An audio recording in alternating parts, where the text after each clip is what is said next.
waayahay bismillaahi raxmaani raxiim soo dhawaada dhammaan ardayda qiimaha iyo qaayaha leh waxaan ahay macalin Saciid Yuusuf Maxamed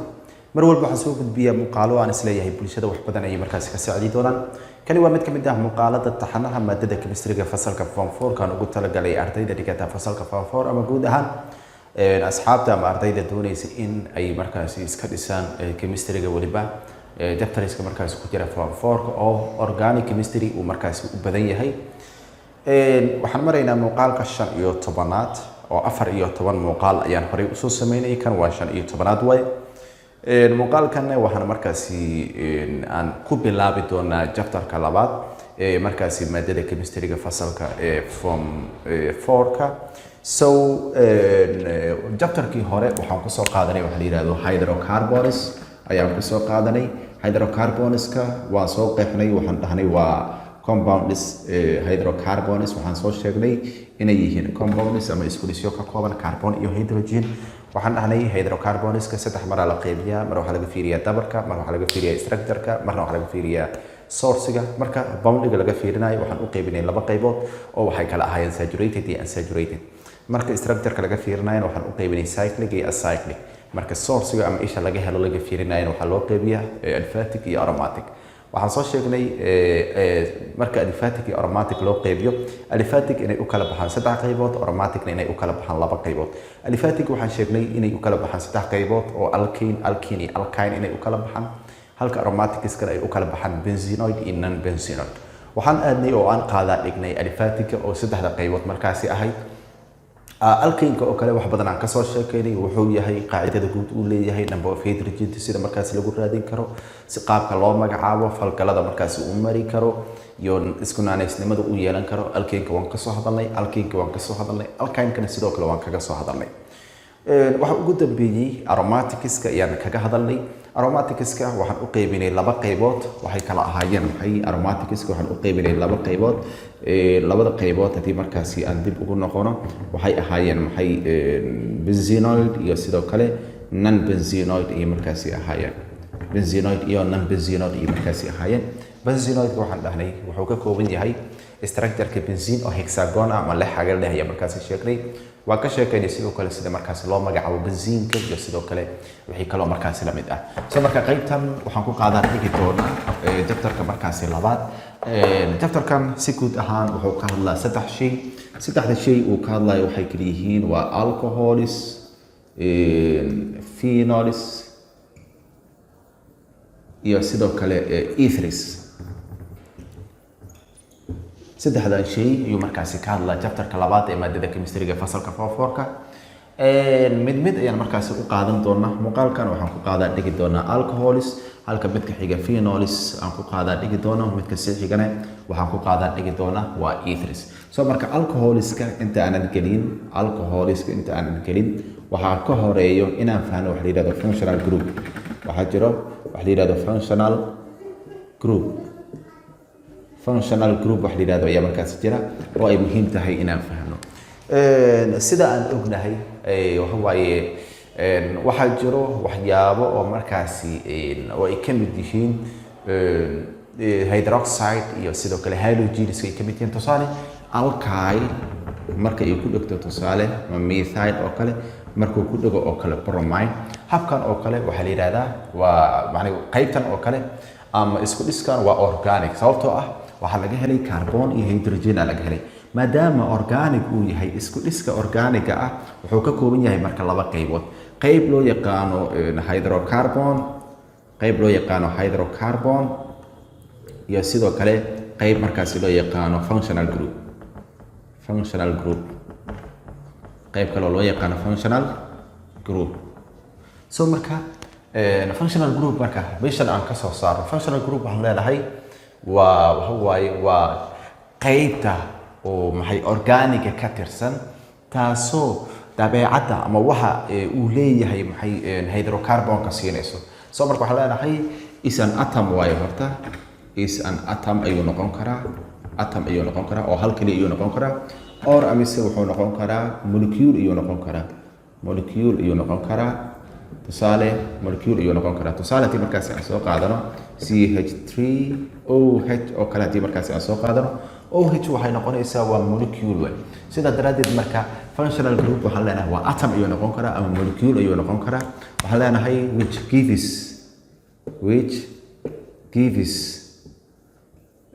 organic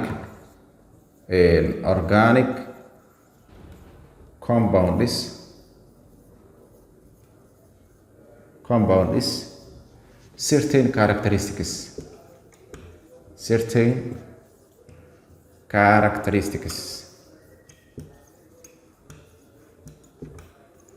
certain characteristics ayuu markaasi siin karaa soo marka qeexitaanka markaan eegno qeexitaanka waa kaasa functional group marka waxaan ku qeexi karnaa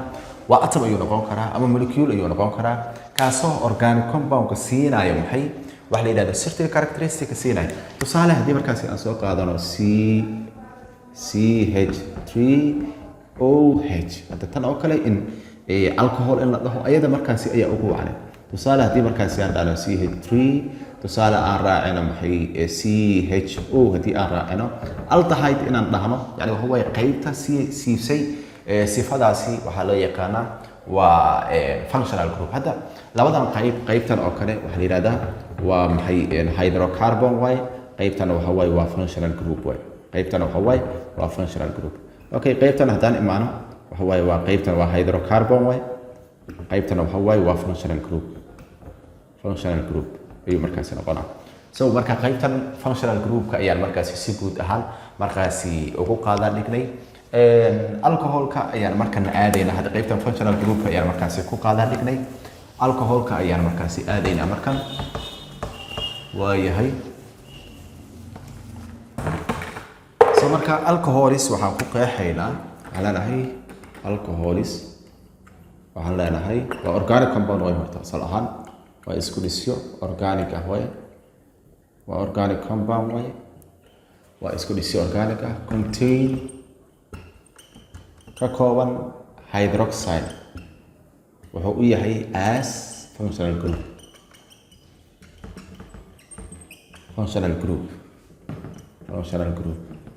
taasoo macnaheedu yahay alcoholis waxaa lagu qeexaa horta asal ah waa organic compound oo isku dhisyo oo carbon iyo hydrogen laga helo oo haddana waxyaabo kale laga helo way kaasoo contain ka kooban functional hydroxide ayaa wuxuu u yahay functional group ahaan ayuu markaasi u yahay hydroxide-kan wuxuu u yahay waa functional group oo markaasi isaga yani alkyl oo markaasi dheeri ku ah waxa loo yaqaano alkyl waxaa dheeri ku ah functional group oo hydroxide ah so marka general formula ayuu markaasi leeyahay waxaan leenahay the general formula of alcoholis qaacidada guud ee alcoholiska ay leeyihiin waxay noqonaysaa waa ROH ay markaasi noqonaysaa waa muhiim marka qaybtan ROH R mar walba waxay u taagan tahay R waa alkyl R haddaad maqasho yani R haddii markaasi aad aragto waa alkyl group iyo markaasi noqonaa R marka aan sheegayno waa alkyl group so marka ROH R marka alkyl group wuxuu noqon karaa methyl uu noqon karaa oo hydroxide ay ku dhegan tahay alcohol aan leenahay ethyl haddii alcohol oo hydroxide ay ku dhegan tahay waxaan leenahay maxay alcohol ayaan markaasi leenahay propyl butyl intuba waxa waaye markii yani waxa waaye ay ku dhegan tahay hydroxide ay ku dhegan yihiin alkyl group waxaan leenahay waa alcohol so markaan ka hadlayno alcoholiska waa la qeybiyaa waxaa loo qeybiyaa classification ayaa markaasi leenahay classification-kooda ama ablayntooda waxaa loo qeybiyaa ilaa iyo maxay dhowr qaybood waxaa la yidhahdaa numberka koowaad waxaan leenahay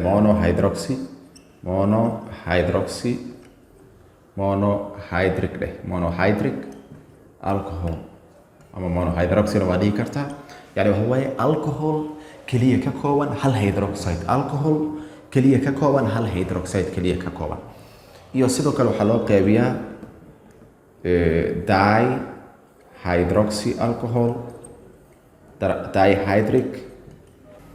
iyo sidoo kale trihydric iyo polyhydric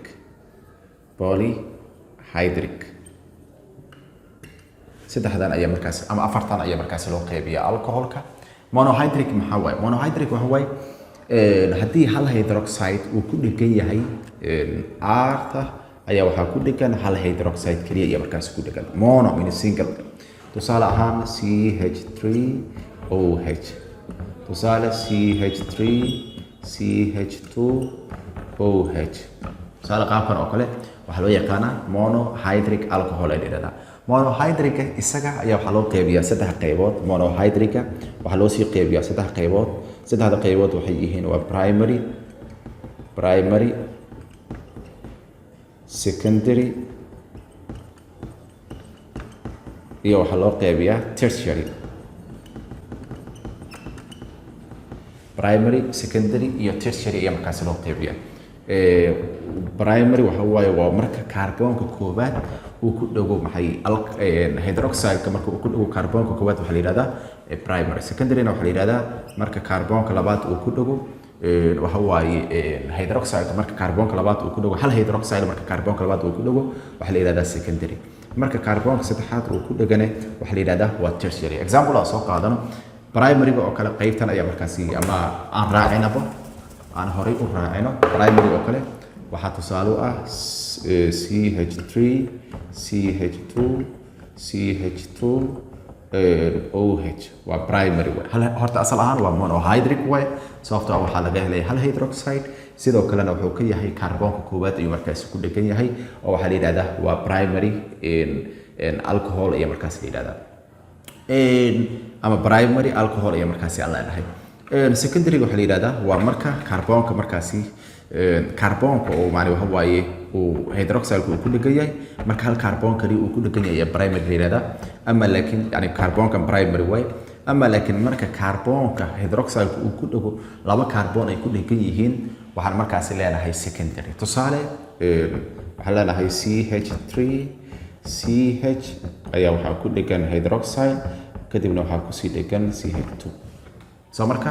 waxa waaye kaarboonka hydroxide uu ku dhegan yahay laba kaarboon ayaa ku dhegan sida daraadeed hydroxide maadaama uu jiro waxaa leenahay secondary alcohol ama laakiin tertiary waxaa markaas la yiraahdaa waa marka maxay kaarboonka oo hydroxide uu ku dhegan yahay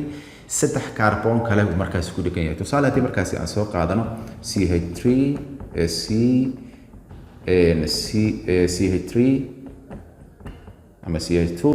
inta waxaa ku dhegan CH3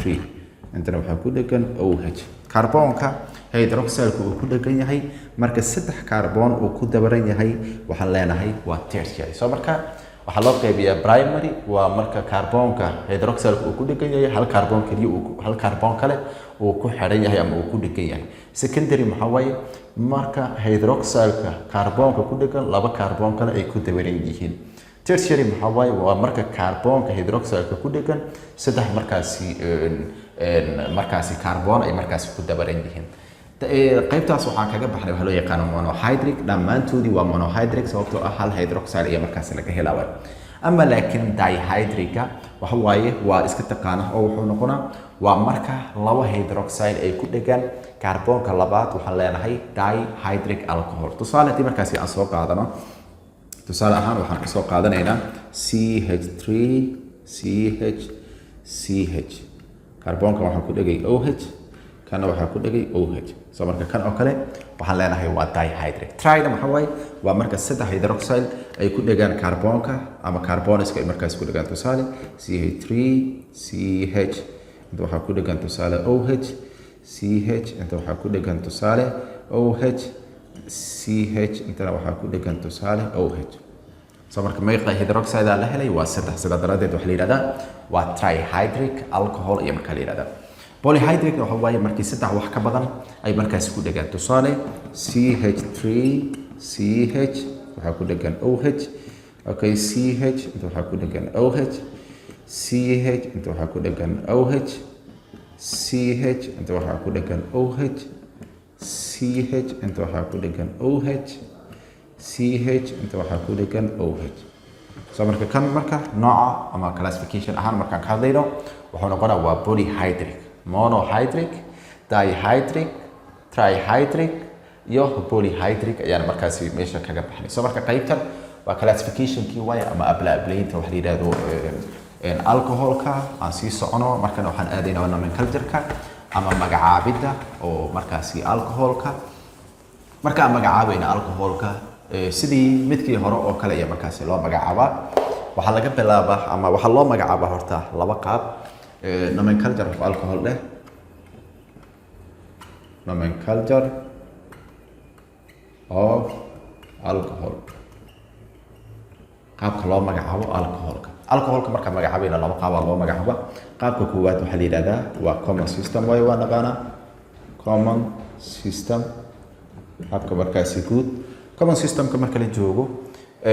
waxa loo magacaabaa yani waxa waaye hydroxylka kaarboonka ku dhegan ayaa waxa loo magacaabaa alkyl ahaan kadibna hydroxylka bedelkiisii waxa loo magacaabaa maxay alkylka la magacaabo kadibna alcohol ayaa markaasi la yiraahdaa tusaale ahaan tusaale haddii markaasi aan soo qaadano CH3 intana waxaa yaalo waa OH hadeertan qaabka uu yahay waxa waaye waa ROH way oo qaacidadii alcoholka uu lahdo sidaa daraadeed marka waxaan leenahay kan magacaabo waa methyl kan magacaabo waa OH-ka OH-na waxa waaye waa alcoholka yani waxa waaye waxa markaasi functional group ku ah sidaa daraadeed marka aan qaybtan magacaabayna waxaan leenahay waa methyl alcohol ayaan markaasi leenahay so ka waran haddii markaasi uu noqdo tusaale CH2 ama CH2 dheh CH3OH wuxuu noqonaa waa maxay ethyl alcohol ethyl ila meesha waxa yaal arta magacaabo kadibna alcohol markaasi gadaal ka raaci so marka qaabkaas ayaa markaasi loo magacaabaa marka aynu ka hadlayno maxay commonka ama ayubaga markaan ka hadlayno habka labaad ee loo magacaabi karo alcoholka waxa la yiraahdaa waa ayubag iyo marka la yiraahdaa ayubag waa naqaana waa international union pure and applied chemistry ayaa markaasi laga soo gaabiyey oo dhowr mar ayaa markaasi aan sheegnay marka la magacaabayo ayubag ahaan marka loo magacaabayo marka hore waxaa laga soo tiriyaa meesha oo hydroxylka markaasi uu ku dhegan yahay ayaa laga soo tiriyaa kadibna side chain-kii ayaa markaasi la magacaabaa hydroxylka kaarboonka uu ku dhegan yahay waa markaasi la raaciyaa so marka example haddii markaasi aan soo qaadano CH3 CH ugu dambeyn waxaa gadaal laga keenaa all okay CH inta waxaa ku dhegan tusaale methyl intana waxaa ku dhegan CH2 okay CH2OH tusaale qaybtan oo kale haddii markaasi aan eegno qaybtan waa waxa waaye waa alcoholkii way so marka kaarboonka labaad ilaa qaybtan waa R way qaybtan waa R ama caadi ahaan qaybta parentiga marka hore aan ku hormarno ama straight ahaan marka hore aan ku hormarno ilaa hore waxa u soo sheegnay commonka marka la magacaabayo alkylka iyo markaas la magacaaba kadibna waxa markaas gadaal laga keenaa alcohol ama laakiin meesha alcoholka waxa markaasi lagu bedelaa all ayaa markaa lagu bedelaa tusaale meeqa kaarboon aan meesha taalo koo inta aan ka soo tirino 1 2 3 4 afar waxa la yiraahdaa waa bute wax kale oo side chain ah ma jiro marka butane ida ayaa markaas laga tiraa beesha ida waxa lagu bedelaa OL butanol all sababta loo raaciyay waxay tahay waa OH ayaa markaas la raaciyay dhankaas ayaa markaas aan ka soo tirinay tusaale kale haddii markaasi aan soo qaadano CH3 CH waxaa ku xiran bromo okay CH kale waxaa ku xiran tusaale methyl okay CH kale waxaa ku xiran tusaale CH2 CH3 okay CH2 okay kan oo kale magacaabo okay CH2 intana waxaa ku dhegan tusaale OH ayaa ku dhegan so marka aan magacaabno horta waa alcohol marka functional groupka markaasi aan ka eegno waa alcohol sida daraadeed marka aan magacaabayno dhankan aan ka soo tirinayna waa primary alcohol sida markaasi aad fahmi kartaba 3 4 5 6 iyo markaasi noqona so marka aan magacaabno oo common ahaan ama ayubag ahaan aan u magacaabno waxaan leenahay kaarboonka koobaad labaad saddexaad waxaa ku dhegan waa ethyl oo xarafka iyo ayaa markaasi aan qaadanaynaa afaraad waxaa ku dhegan methyl ayaa ku dhegan shanaadna waxaa ku dhegan bromine ayaa markaas ku dhegan so marka BEM ay noqonaysaa alphabetically ahaan oo bromo ayaa horeysa ethyl ayaa ku xigta methyl ayaa markaas ku xigto sida daraadeed marka waxaan leenahay inta waxaa xusid mudan kaarboonka uu ku dhegay ayaa markaasi la sii cadeena marka waxaan leenahay bromo kaarboonka uu ku dhegaya waa kaarboonka shanaad meeshan haddii markaasi aad eegto waxaan leenahay 5 bromo okay maxaa ku xigo ethyl ethyl wuxuu ku dhegan yahay kaarboonka saddexaad soo marka waxaan leenahay 3 ethyl 3 ethyl okay waxaa ku xigo methyl methyl kaarboonka uu ku dhegan yahay waa kaarboonka afraad waxaan leenahay 4 methyl ayaan leenahay dash okay kaarboonka uu ku dhegan yahay hydroxide-ku waa kaarboonka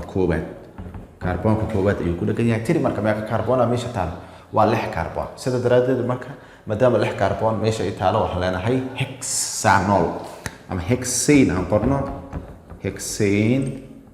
meesha ida ah waxaan ku bedelanaynaa maxay ol soo marka taa markaa magacaabayno 5 bromo 3 ethyl 4 bromo 1 hexanol ilan kaarboonka uu ku dhegay ayaa markaas kaarboonka koowaad ah soo marka kan waa example 1 way kan wuxuu noqonaa waa example 2 soo marka example 3 oo kale ama example kale aan soo qaadano another example oo ayubag ah example kale oo ayubag aan soo qaadano waa yahay tusaale waxaan leenahay CH3 CH inta waxaa ku dhegan CH2 CH3 ama CH3 kaliya aan dhaho wax kale aan ku jiraa oo cusub tusaale fluoro oo kala soo qaadana CH intana waxaan ku jiraa tusaale chloro intana CH intana waxaan ku jiraa bromo inta waxaan leeyahay CH inta waxaan ku jiraa methyl inta waxaan leeyahay CH intana waxaan ku jiraa maxay bromo okay inta waxaan leeyahay CH intana waxaan ku jiraa maxay ethyl CH2 CH3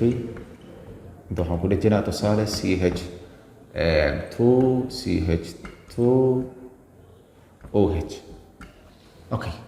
aan fiirina marka hore baarantiga iyo side-ka markaas kala soo cena kaarboonka soo aan kasoo tirnayna waa kaarboonkan 1 2 3 4 5 6 7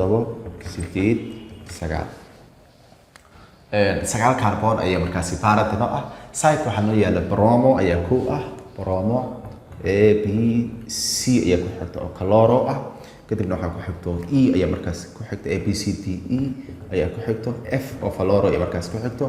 M ayaa markaas u dambayso bromo way noo taala chloro way noo taala fluoro way noo taala methyl ayaa sidoo kale noo yaala sida daraadeed marka ethylna waa jira markaas qaabkay u kala horeeyaan waa qaabkaas soo marka aan magacaawno waxaan ku hormaraynaa bromo waxay ku dhegan tahay waa kaarboonka afraad iyo kaarboonka lixaad soo marka waxaan leenahay maxay 5,6 dash ayaa markaas leenahay laba bromo way waxaan leenahay dibromo ayaa markaas leenahay haye maxaa ku xigo chloro kaarboonka uu ku dhegan yahay waa kaarboonka maxay toddobaad sida daraadeed waxaan leenahay 7 chloro dash kadib maxaa ku xigo marka ethyl ayaa ku xigta hal ethyl ayaa markaas meesha yaala ethylkana wuxuu ku dhegan yahay kaarboonka maxay saddexaad sida daraadeed waxaan leeyahay 3 chloro ayaan markaas leeyahay okay waxaa ii haray fluoro ayaa markaas aan ku xijiyo A B C D E harfaha aan fiiriyo waxaa ka baxay bromo chloro A B C E ayaa markaas ku xigto E marka ethyl waxay ku dhegan tahay waa kaarboonka saddexaad soo marka waxaan leeyahay 3 ethyl ayaa markaas leedahay okay ethyl marka waxaa ku xigo fluoro A B C D E F Y fluoro waxay ku dhegan tahay kaarboonka sideedaad sida daraadeed waxaan leeyahay 8 fluoro dash waxaa ii haray methyl wuxuu ku dhegan yahay kaarboonka maxay shanaad sida daraadeed waxaan leeyahay 5 methyl okay hydroxide kaarboonka uu ku dhegan yahay waa kee soo marka hydroxide oo kale aan wax ka bedelo kaarboonkan oo kale mar kale waxaan ku dhijinaa hydroxide kale oo labo markaasi aan ka dhigo soo marka hydroxide wuxuu ku dhegan yahay labo markaasi kaarboon oo kaarboonka koowaad iyo kaarboonka labaad ayuu markaas ku dhegan yahay sida daraadeed 1,2 waxaan leeyahay meesha waxa yaalo waa nonane way waxaan leenahay nonane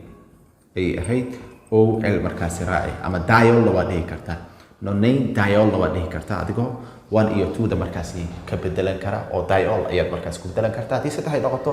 triol ayaad markaasi dhihi kartaa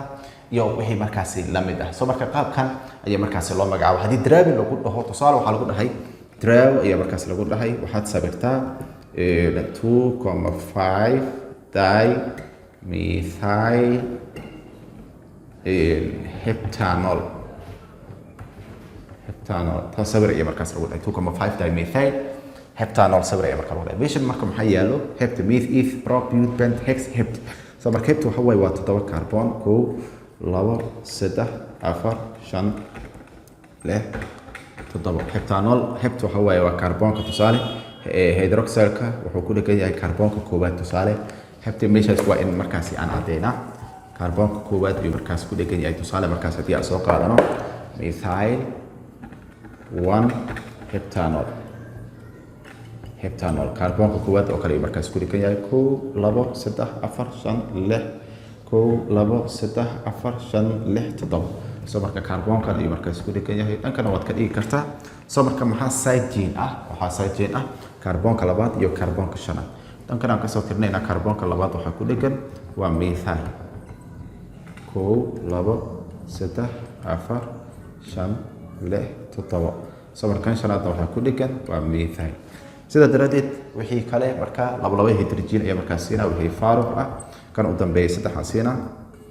okay inta kale laba siina midkii oo hal side chain leh waxaan siinaa hal hydrogen inta kale waxaan siinaa min laba ayaan markaas siinaa kana hal hydrogen kaliya ayuu markaas leeyahay soo marka qaybtan waxaan ku sameeyay wax la yiraahdo drawing ama sabirinta marka qaabka markaas loo sameeyo ayaan markaas qaybtan aynu ka gudbeynaa markana aan sii aadno qaybta xigta oo markaas ah isomerismka ama isku naanaysnimada wax la yiraahdo alcohols halanahay isomerism of alcohols isomerism of alcohols isku naanaysnimada alcoholska marka ka hadlayno isku naanaysnimadooda saddex nooc ay markaasi loo qori karaa habka koowaad waa iska taqaanaa waa chain isomerism ee marka la yiraahdo chain isomerism waa silsiladii in markaasi isbedesho tusaale waxay ahayd CH3 CH2 CH2 CH2 tusaale waxay ahayd OH isla ayadii ayaa waxa loo qori karaa CH3 CH2 CH oo ku xiran CH3 CH2 kadibna OH isla ayadii inta carbon ay tahay side chain straight chain ay ahayd side chain iyo markaas loo bedelayba habka labaad oo qaabka labaad ay u qormi karto waxa loo yaqaan position isomerism position isomerism iyo marka la yiraahdo position isomerism waxa way hydroxylka booska u yaala ayaa markaas isbedelaya tusaale ahaan CH3 CH2 CH2 OH iyo markaas ahaa marka isaga iyo markaas laga soo bedelaa oo positionka tusaale meeshan oo kala la keena ama meel kale iyo markaas lagu bedelaa yani booska u yaala in laga bedelo waxa loo yaqaan position isomerism habka saddexaad waxa la yiraahdaa functional isomerism functional group in wax laga bedelo ayaga in la kala qaado tusaale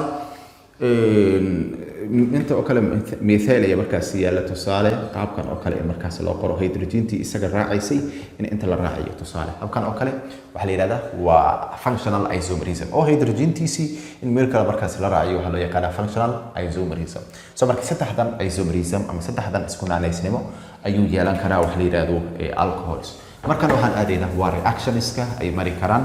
wax la yiraahdo alcohols markaan ka hadlayno reactionska ay mari karaan waxaa jirto ilaa iyo saddex falgal oo markaasi ay mari karaan wax la yiraahdo alcohols marka alcoholska waxay mari karaan waxa leenahay reactions of alcohols saddex falgal ay alcoholska mari karaan falgalka koowaad waxa la yiraahdaa combustion reaction waa taqaanaa combustion waxa la yiraahdaa waa falgalka gubashada yani alcohol ayaa waxay sameynaysaa gubasho marka ay hesho sufficient oxygen kadibna waxa waaye waxa soo baxay laba nooc oo kuweesho ah mid complete ah iyo mid incomplete ah complete-ka waxaan ku naqaanaa waxa soo baxayo carbon dioxide iyo water ama laakiin incomplete-ka waxa soo baxayo maxay carbon monoxide iyo sidoo kale ama carbon keligii oo uu la socdo maxay waxa waaye uu la socdo water iyo sidoo kale heat ayaa markaas soo baxay so marka combustion ayuu sidoo kale saameyn karaa waa markii tusaale methanol ayaa la gubay waxaa la isticmaalay oxygen yani xaddigii markaas ku filnaa ayaa markaas waa la isticmaalay tusaale 3 molecule oo oxygen ayaa markaas la isticmaalay kadibna waxaa meesha ka soo baxay tusaale 2 carbon dioxide iyo sidoo kale 4 molecule oo biyo ah iyo sidoo kale heat ayaa markaas meesha ka soo baxay heat so marka falgalkan waxa leenahay waa complete sababtoo ah meesha waxa yaala carbon dioxide and water ee markaas yaala haddii markaas carbon monoxide kali uu soo baxo waxa leenahay waa incomplete falgalka labaad ee uu mari karo waxa loo yaqaan oxidation yani waa taqaana oo waxa markaas la sameeyaa ayaga ayaa markaas la kala qaada oo waxa la isticmaalaa maxay oxygen ayaa markaas lagu daraa isagii yani waxa waaye alcohol ayaa waxa lagu daraa maxay falgalka labaad waxa la yiraahdaa oxidation reaction ayaa markaa la yiraahdaa oxidation reaction markaan leenahay macnaheedu waxa waaye alcohol ayaa waxa lagu daraa oxygen lagu daraa oxidation ayaa markaas lagu sameeyaa kadibna ujeedka ugu weyn ee laga leeyahay wuxuu yahay in la sameeyo maxay aldehyde ama iyo sidoo kale carboxylic group in markaas la sameeyo waa marka primary alcoholka markaas falgal ama oxidation markaas lagu sameeyo gubis ama qaybta oxidation marka lagu sameeyo secondary oo kale marka oxidation lagu sameeyo waxa soo baxay ketone primary waxa soo baxay wax la yiraahdo primary waxa soo baxayo waa aldehyde ama laakiin qaybta secondary marka oxidation lagu sameeyo waxa soo baxayo wax loo yaqaan maxay ketone ayaa markaas soo baxayo ama tertiary alcohol markii oxidation lagu sameeyo waxa soo baxayo ama wax reaction ah ma sameyn karo sababtoo ah tertiary-ga meel ka banaan haba yaraatee ma jirto falgalka saddexaad waxa loo yaqaan dehydration